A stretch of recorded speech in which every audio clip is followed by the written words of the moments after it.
Son las 9:35 de la mañana. Estamos en contacto con Juan José Martínez. Él es presidente ejecutivo de Servir, Autoridad Nacional del Servicio Civil del Estado peruano. Nosotros le vamos a hacer varias preguntas. Hoy día ha salido un decreto legislativo según el cual todo el personal del Ejecutivo, buena parte del personal del Ejecutivo, va a tener una reducción de su sueldo entre 10 y 15% dependiendo del monto que ganen. ¿Cuál es la impresión que tiene Servir sobre esta medida?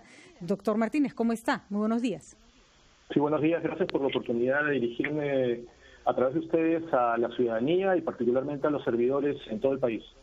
Bueno, comentábamos sobre esta medida que ha tomado el gobierno de reducción del sueldo para apoyar a los deudos de los doctores y enfermeras, todo el personal de salud fallecido por coronavirus. Y el descuento es importante, es de 10 y 15% dependiendo del monto que reciba cada uno de los funcionarios. ¿Cuál es la posición de Servir o cuál es la impresión de Servir sobre esta medida? Bueno, esta es una decisión que efectivamente ha sido tomada por el gobierno y se materializa en este decreto de urgencia que ha sido publicado hoy. Y es fundamentalmente un acto de apoyo solidario a personas o a los deudos de personas que han fallecido y que por haber estado en la primera línea de defensa contra la pandemia que estamos viviendo. De acuerdo. ¿Y esto se hace de manera unilateral o se tendría que haber consultado con los servidores públicos? No, lo que sucede es que en el sector público el tema remunerativo está regulado por normas con rango de ley. Entonces, una medida como esta, que además es temporal y excepcional porque solamente se aplicaría a 3 meses, se puede dictar por un decreto de urgencia. De acuerdo. Bueno, cuéntenos cómo está realizándose el trabajo. Hoy es el Día del Servidor Público y tenemos en cuenta que mañana es el Día del Servidor Público y sabemos que hay muchas personas que no pueden estar haciendo su trabajo de manera presencial. El Estado también ha acatado esa medida que se ha dado también en el sector privado. ¿Cómo se está desenvolviendo el trabajo en los distintos lugares? Sí, justamente reitero mi agradecimiento porque a través de la línea de ustedes quiero, como decía, dirigirme a los ciudadanos y a los servidores y también a los directivos de entidades, porque lo que hemos vivido claramente desde el 16 de marzo ha sido un shock que ha afectado a la sociedad civil, a las empresas, al sector privado, pero también al sector público. Entonces, a partir de eso se han tomado una serie de medidas. Hoy en día hay 3 categorías o 3 condiciones en las que los servidores públicos están. Una primera es, hay un grupo que está haciendo trabajo presencial para actividades esenciales, lo que se llama actividades esenciales o actividades que sean imprescindibles, que no se puedan realizar de otra manera más que de manera presencial para garantizar la operatividad de las entidades públicas. Ese es un primer grupo. Un segundo grupo son personas que están en una condición que se llama licencia con goce de haber compensable. ¿Qué significa eso? Que las personas no están yendo a laborar, no están laborando. Están como en una suerte de, entre comillas, vacaciones, pero lo que va a pasar es que luego esas personas van a tener que pagar, es como una deuda que han adquirido, van a tener que pagar, por eso se llama compensable, van a tener que compensar los días y las horas que ya se les pagaron por adelantado, por decirlo así. Y la tercera condición es la del trabajo remoto. Nosotros lo que hemos visto, y desde Servir estamos haciendo mediciones mes a mes, hemos hecho una medición en marzo, hicimos otra en abril, y estamos cerrando otra medición del sector público en mayo. Y lo que vimos, claro, es el mes de marzo hubo un primer golpe, un primer shock, por eso lo decía, en donde un buen grupo del sector público estuvo en licencia con goce de haber, porque eso nos golpeó a todos y nos afectó a todos. Lo que ha ido pasando progresivamente y se han dictado normas respecto de eso, Servir ha sacado directivas y guías, es promover el trabajo remoto. Nosotros consideramos que hay muchas cosas, muchas labores, muchas actividades que se pueden hacer en general en cualquier tipo de organización, pero particularmente también en el sector público, trabajando desde domicilio. El trabajo remoto es un cambio en el cual la persona deja de asistir a su centro de labores físicamente, presencialmente, y ahora labora en su domicilio o en el lugar donde esté pasando la cuarentena.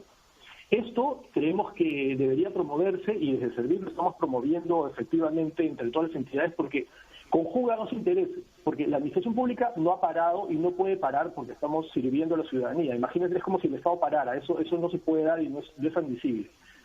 Tenemos que hacer que el Estado siga funcionando, pero tenemos esta situación de pandemia en donde justamente la regla es aislamiento, la regla es distanciamiento social y protección de la vida y la salud de los servidores. ¿Cómo conjugamos ambos intereses?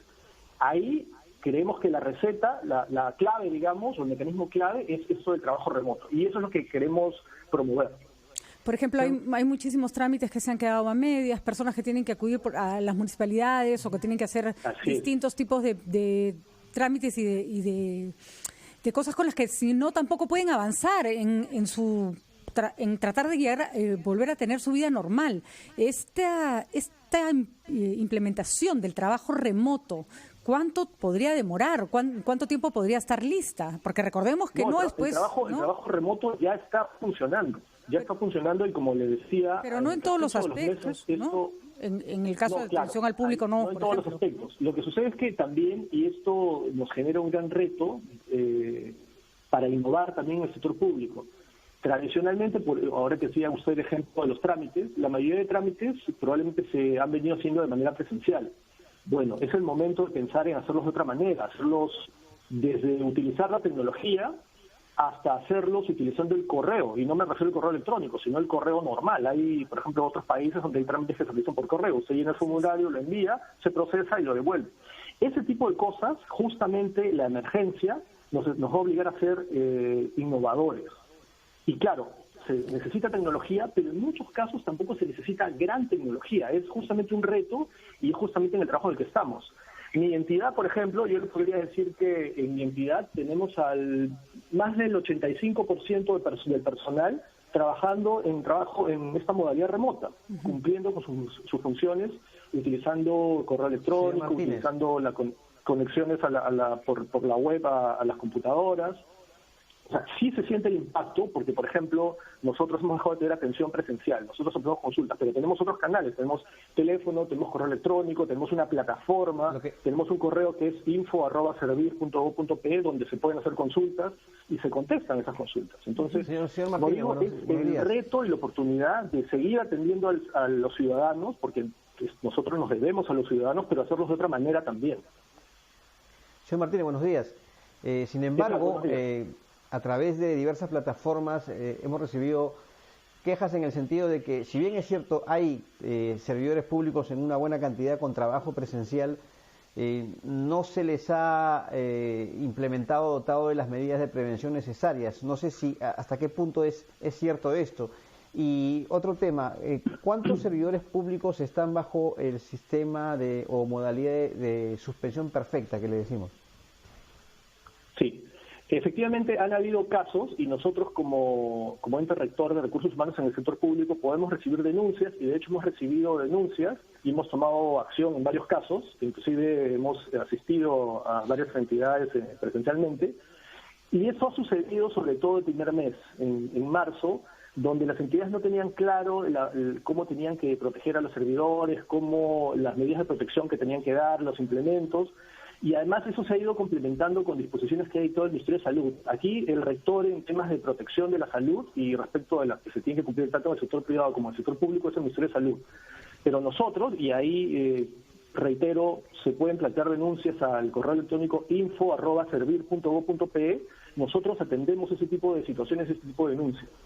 Ahora, en el sector público, como estaba mencionando, los servidores pueden estar en tres condiciones: licencia con goce de haber compensable, pueden estar realizando trabajo físico también, presencial, para situaciones esenciales o que tengan que garantizar la operatividad de la entidad, o en trabajo remoto.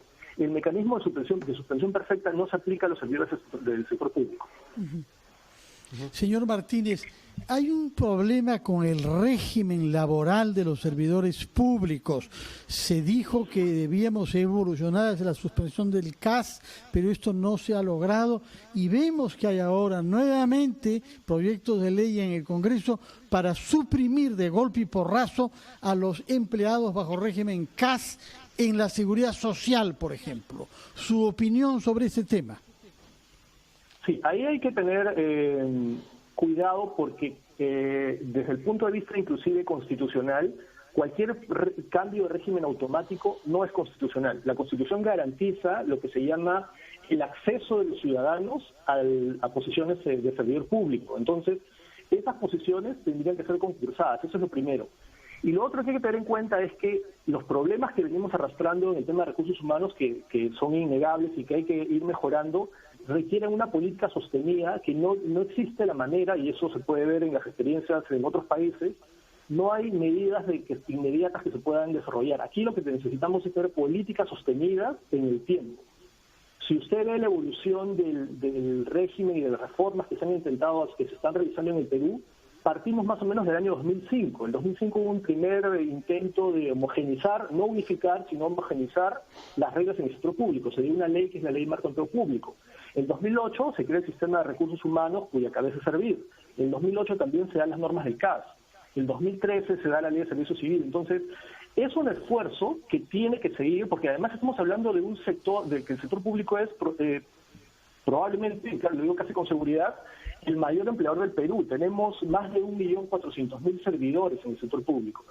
Y si a ese grupo le quitamos los regímenes especiales, que son los grandes, ¿no? Los docentes, profesores, maestros, policías, militares y personal de salud, nos quedan más o menos 600.000 personas. Entonces, y estamos hablando además de un país que tiene, de un Estado que es diverso, porque tenemos 3 niveles de gobierno. Tenemos el gobierno nacional, los gobiernos regionales y los gobiernos locales, que además son variopintos. Tenemos diversos niveles de capacidades y tenemos, como la pandemia pareciera que nos ha hecho descubrirlo, un país muy grande. La extensión geográfica de Perú es la suma del territorio de Portugal, España y Francia. Claro, sin las ventajas de la conectividad que tienen esos países. Entonces, este proceso es un proceso complejo, pero tiene que ser un proceso sostenido y debería ser una política nacional. Tomar medidas de pase automático, como digo, en primer lugar tendría dudas o serias observaciones sobre su constitucionalidad, y en segundo lugar sobre si son óptimas y serían eficaces. Muy bien, planteada entonces la posición del presidente ejecutivo de Servir, el señor Juan José Martínez. No es momento de hacer experimentos con los regímenes laborales. Gracias por estar con nosotros y nos vamos a una pausa y ya regresamos.